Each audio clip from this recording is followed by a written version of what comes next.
Thank you so much for making the time, Selba. I really appreciate it. You're a very busy woman, and so to get time in your calendar, I really appreciate it. For those who may not know you, and I'm sure there are very few, could you please just talk to us a little bit about who you are and how you came to build this vision of Afri-Aus Care? Okay.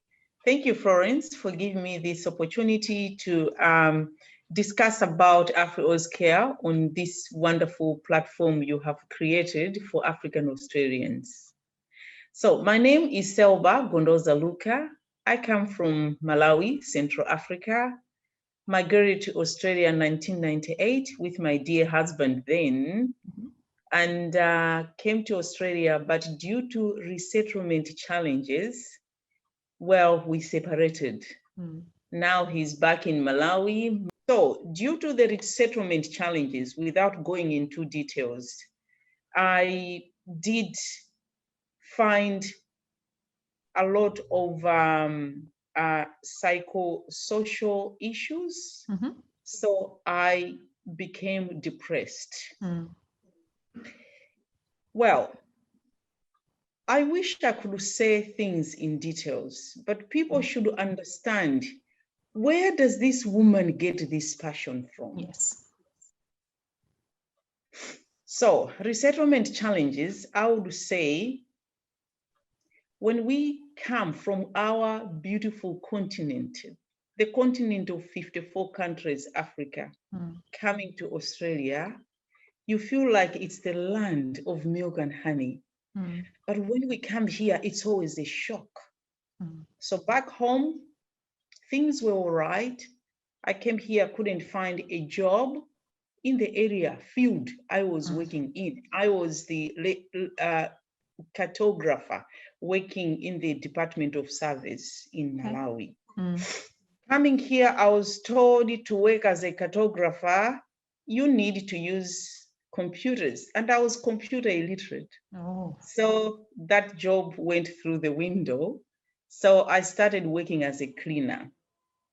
And then I worked in a hotel called Langham Hotel. My sister, it was a challenge. I don't smoke. I was given to work on the 17th floor, making 18 beds in a day. I did that for 6 months, and my back was so painful. Wow. A friend of mine from Kenya, she said, I can see that you're not coping. How about working in a nursing home? And I said, huh? Nursing home? What is nursing home? So she took me on a tour to a nursing home. And you know what I said? I used to love my grandmother. I think I can do this job. So what I did was she assisted me, and I did a training, and I was qualified as a PCA. So I started working, personal care attendant. So I started working in nursing homes. It was hard, but I had to do it. And then that time, there was a way of lifting people using your arms. You hook the person, two of you, you hook the elderly person and move them from the bed to the chair. My sister, because I didn't know how to lift people well, I broke my back. Oh no. As I speak, I've got a very weak back. Yeah. But that's a history. But I kept on working. So in order to move myself away from working in nursing homes, I studied Certificate 4 in nursing. Then I started working in hospitals. Again, it was difficult working as a Division 2. So I did another course, Bachelor of Nursing. This is where the drama started. The very first 3 months in my course, Bachelor of Nursing, I became pregnant unplanned. It was with mixed feelings, because then my daughter, I came with my daughter, she was 8 years, turning 9 when we came in 1998. So we wanted another child. So it was like, It's happened this way, let it be. But it wasn't a smooth journey at all. I want you to listen to me very carefully. Unfortunately, she was born a prem, 7 months. Wow. The weight was 2.5 kilos. So she had to remain in hospital for, I think, 12 weeks because she was in a special nursery. 2 weeks after she was born, I was sent home. But my heart was still at the hospital, this little person by itself. Yeah. Then I started crying, not wanting to eat. And I didn't know what it was. Then a friend of mine, this same friend of mine from Kenya, she said, "Sister, I think you have postnatal depression." What is postnatal depression? You better go and see the GP. So I went and saw the GP. And indeed, I was diagnosed with postnatal depression. And I was put on medications, but still the depressive symptoms were there. The journey goes even tougher. Because she was born prem with underdeveloped lungs. Age 5 months, she started coughing. Then we went to the hospital. They said it's just a viral infection, it will go. When she turned 7 months, the sickness was worse. We went to the hospital. We were there for 29 days. She ended up dying in my arms. Oh, heartbreaking. Yes. You can see I'm smiling. People think I'm crazy, but not. After her passing, even my daughter got confused. Mom, you said there is a God. I wanted a sister. She comes and goes. What is this? She got confused. So those days, that was in 2001. When I used to talk about this story, it was heaps of tissues. Yes. Tears that could not stop. The reason why you see me, I'm not crying, I'll tell you down the story. So I lived that life, continued to take medications. Unfortunately, depression is a silent killer. You can look as if you're normal, of course you'll be sad. But to do anything, you can't make a decision.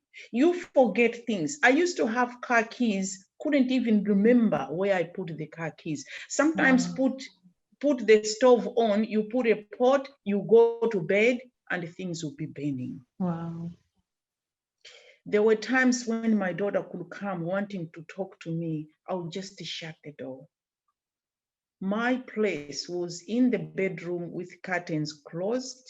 Sister, I lost weight. There was a family from my country. They used to come bringing me soup and I could refuse to eat because I couldn't just believe what was happening. Anyway, we buried the little one. We moved on, still very sad. Initially, my ex-husband was so supportive. But as time went on, I couldn't heal from the depression at all. That's why I don't blame him. I said resettlement challenges, right? So depression, having a prem baby, no family at all to help you, and the passing of the child as well, diagnosis of postnatal depression. You know, back in Africa, the whole village will be coming, assisting you. Yes, yeah, you have the community. Exactly. But this was me, my daughter, and my ex-husband. Then the man got tired. How can you live with someone who is always sad? So after that, I used to work at a very rich retirement village. As soon as they heard that my daughter passed on, then I don't know who told them that I had postnatal depression.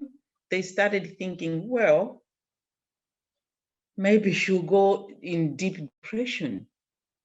Sister, I was fired. Yes, 3 months after my daughter's death, I was fired. Wow. And this job, I used to work as a living-in manager. So it Wow. means I lost a house. I lost a job. I lost a baby. All at the same time, managing all of that 3 at the same months. time. Wow. Resettlement challenges. This is what African people are facing. And I really like you for providing this platform so that we can talk. And African women can actually understand that they are not alone. Yes. But there is always a solution. That's my story later on. So I was fired. I became even more depressed. And the husband was now getting tired. You know, African men, they don't cook. My daughter started now cooking at 11 years. She grew up in Malawi. She had workers. She used not to cook at all. But because I was sick, we don't have servants here or workers. Yeah. She became a second mom for a depressed mother and also a father who didn't know how to cook. Wow. Anyway, 7 months passed, still feeling very depressed. Then I took time, leave of absence from school. Then after that, I went back to school to study, to continue my Bachelor of Nursing. The husband was supportive throughout my studies. But still, there was that gap that he didn't have a wife. And I'm pleading to the husbands out there, if a woman has depression, support them a lot. Then they can start becoming better. A depressed woman, she's just there as a wood, not a person. This is how I can describe how I was. Then years passed, sister. When my daughter died, and I lost a job 3 months after that, I couldn't hold it together. The husband couldn't understand what I was going through. One day, I said, enough is enough. I just want to end my life. I went into the car, driving to the city, very confused, looking for tram lines, looking for a train. Another thought was go to Westgate Bridge before they built all those bars. So I thought of driving to the Westgate Bridge and jump. But then I was thinking of my surviving daughter. How is she going to live? And even the husband living with someone who was constantly suicidal. It was tough. Anyway, I drove myself into a hospital. I was admitted in a emergency. A few hours, I was taken to a psychiatric ward where I spent 6 weeks. Wow. Wow. So 3 months after my daughter's death, psychiatric ward, right? Wow. Do you hear of these things in Africa? When you lose a child, you go to a psychiatric ward? No. Why? Can you tell me why? To have mental illness, it's like you are an outcast. So anyway, 6 weeks I was there, but whilst I was in hospital, I will not go deep, but I was discriminated even in the hospital. I always tell people, it was at that psychiatric hospital where I got my doctorate. I'm not a doctor, but I have written so many documents. I've written small books. Yes. If you see Afri-Aus Care, most of the things come here, and I ask people to help me to put it on the paper because it's about a life story. It's not something that I am making, but it's my journey. So the treatment at the psychiatric ward made me thought twice. Mind you, there were not many Black people at that time, not many African people. And on the whole psychiatric ward, I was the only African person. So anyway, putting that aside, I took my treatment and went back to school. I finished my 3 years of study. I passed really well. Wow. In between, I used to work in hospitals, in psychiatric wards through agency. And because I passed really well, I can remember all the 3 years I started my general degree. I had one pass, a few credits, a lot of distinctions, and many high distinctions. Wow. Do you know why? Even though I was depressed, but my mind was, I needed to study. I needed to stay in this country because if I don't have that degree, I will not. But also, I used to pray a lot. That's where I was getting my strength, asking my Lord, if you don't have a father, you don't have auntie, who else if you are a person of faith? We believe in the Lord. I started praying because our Lord said, if you have problems, come to my feet. And that's what I used to do. Every morning I would wake up, pray, and drive from Elsternwick, that's where we used to live, to St. Albans. Wow. For 3 years. Wow. And getting those results. Then after that, immediately I did ask, I applied and I was admitted at the University of Melbourne, where I did my postgraduate diploma in clinical mental health. Why I chose that course, I wanted to know what mental health is. And you know what? I was taught. Now I know what it is. When someone is constantly having negative thoughts, serotonin goes down, you feel down. And if you don't have support, obviously, you will get more depressed. Yes. Why don't we have more depressed women in Africa? People have lost their children because there is a family there who supports them. Yes. Some will be cooking food, some will come to wash your clothes, some will take you out in the village to see the grandma, things like that. I didn't have that chance. So as soon as I finished my course, I was offered to do masters in mental health as a scholarship. But the way I was, the ex-husband said over my dead body, you're not going back to school. Oh, wow.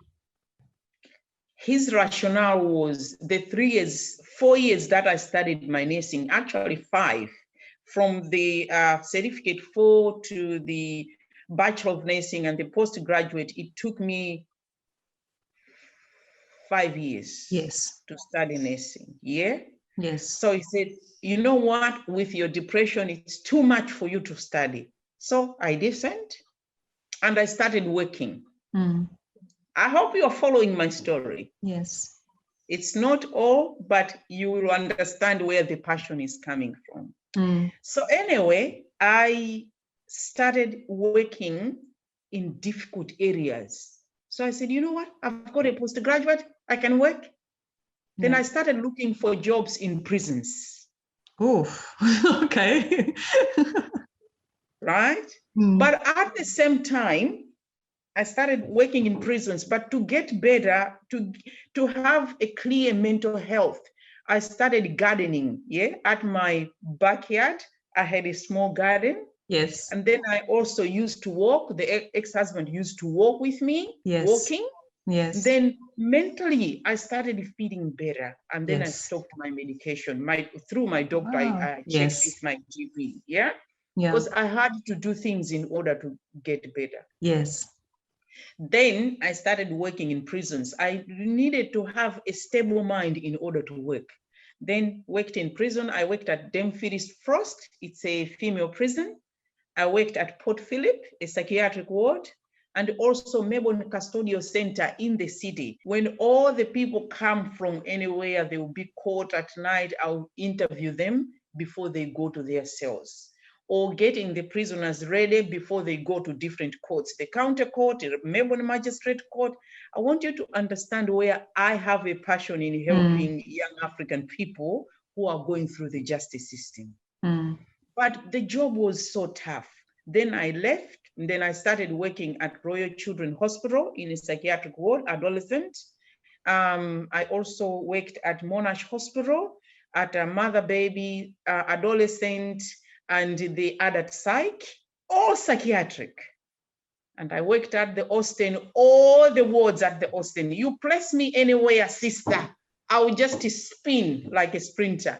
Start looking after people. When you were working with them, did it help you in your own journey, or did you feel sometimes the burden of, because working in the mental health space, it takes energy. Did you feel that yourself? Like, was it helping you in your journey, or was it actually draining you? How were you feeling?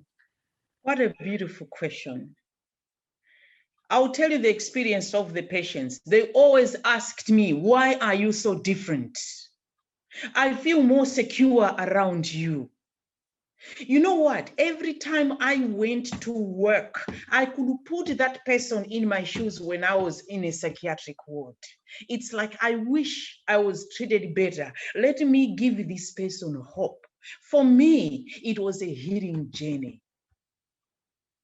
And then I even worked at Thomas Emblin Hospital. It's a forensic psychiatric hospital. Very difficult, where prisoners go when they have mental health. Wow. I could be put in a very difficult ward and the prisoners will just be happy. It's like, why are you so different? Sister, I did not take the depressive symptoms, anxiety to work. No, I looked at what the people were going through and offering a sense of hope, that there is hope beyond that darkness. Wow. Many people used to tell me, you know what, last night I slept because of the conversation we had. Oh. And it's not that I revealed to them what I had gone through. No, I was just offering them things that it could make them better. Of course, the doctor said, take medication. I'll make sure at the right time they take medication. I'll tell them, please eat. Let's go for a walk. Breathing exercises. You understand? Because when people are depressed, they just sit in the room.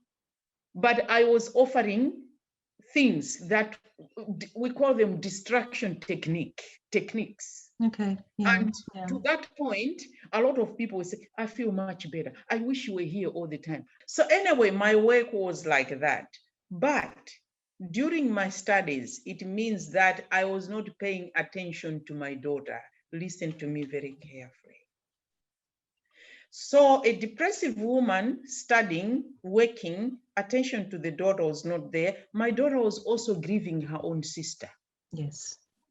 So those issues took toll on her. She's now started having a rebellious behavior. And you know, African husbands tend against her as well. Then she went off the rails. Oh. I tried to discipline her using traditional, strict African family values. It did not work. Hit and shout and lock in the room. Yes. Yes. Yeah. Switching off the TV, taking off the antenna. She could use the hanger and she would still watch TV. Yeah. You understand? So then there was now another war, intergenerational conflict between my daughter, myself, and my husband. So it was a triangle of a lot of problems. So those settlement challenges, language barrier. I didn't speak fluent English when I came here. So language barrier, mental illness, loss of job, intergenerational conflict with my daughter, and also misunderstanding with my ex-husband, and also getting discriminated on a psychiatric ward and at work. How could I cope? Then I kept on working, coming home. Sometimes I could just be sad. And then the husband started thinking of other women. And that's why he left. Now he's in Malawi. But around the same time, my daughter also went off the rail. I will not talk much about her, just have to respect her. Then one day, on a Saturday, I'm a Seventh-day Adventist. I said, I'll go to church. I'll pray before I say goodbye to this world. Guess, sister, what the church pastor was preaching? Divorce? No, death is better than divorce. I said, no, he's wrong. I said, the church pastor is wrong. No, it can't be. I've lost my baby from the boob to the grave. Mom and dad passed away. I didn't see. I don't even know where they are lying because I haven't been to Africa since they are passing. Yeah. And I've just been divorced. I saw my ex-husband marrying in church. Yeah. Wow. No, she must be wrong. I started crying. After the ceremony, during the ceremony, she said, the reason why she said her ceremony, she named her ceremony, death is better than divorce. It's because with death time, you heal. I told you before, when my daughter died, it was continuous crying, yeah? But now I can talk. I cannot even shed a tear. There are times when I do shed my tears when I think about her. But with time, I have healed. But she continued and said, with divorce, whenever the other party is doing better, it's continuous death. You feel the pain. So that was the explanation. And you know what? I said, this is absolutely true. When this man left, I was healing. When I saw him marrying in church, then it came back. That's when it came back. Yeah. So the church pastor notified other church pastors, came and prayed for me. They laid their hands on my shoulders, on my head. They told me something that I'm telling you, the women now. The women who would be listening to me talking this morning, I want you to take a message. Whenever someone has done something wrong, if you don't forgive, it's continuous death. I'm not telling people to forgive their husbands and beg them back. No, the choice is, people make individual choices. Yeah. If something bad has been done, family violence is reportable. People need to report. Yes. So even after reporting them, now when you start your own journey, forgive those people who have trespassed against you. Then you can move better. This is what exactly the church pastors told me. You need to forgive that man. Otherwise, you get stuck. Yeah. And these thoughts of wanting to commit suicide, they will be real to you. Yeah. So I forgave the man. And I thought, well, where I have been working in the prisons, in hospitals, when I was taking what do you call it? History from the young people, the stories were talking about my daughter and talking about my ex-husband. This is when the journey started of Afri-Aus Care, taking my pain, my daughter's pain, and opening an organization to help youth at risk and their families. Well, that's a wrap. I'm sure you're as blown away as I am by Selba's incredible story. Look forward to you joining us for our next interview. And until then, please don't forget to subscribe and like. Until next time, see you at Fireside.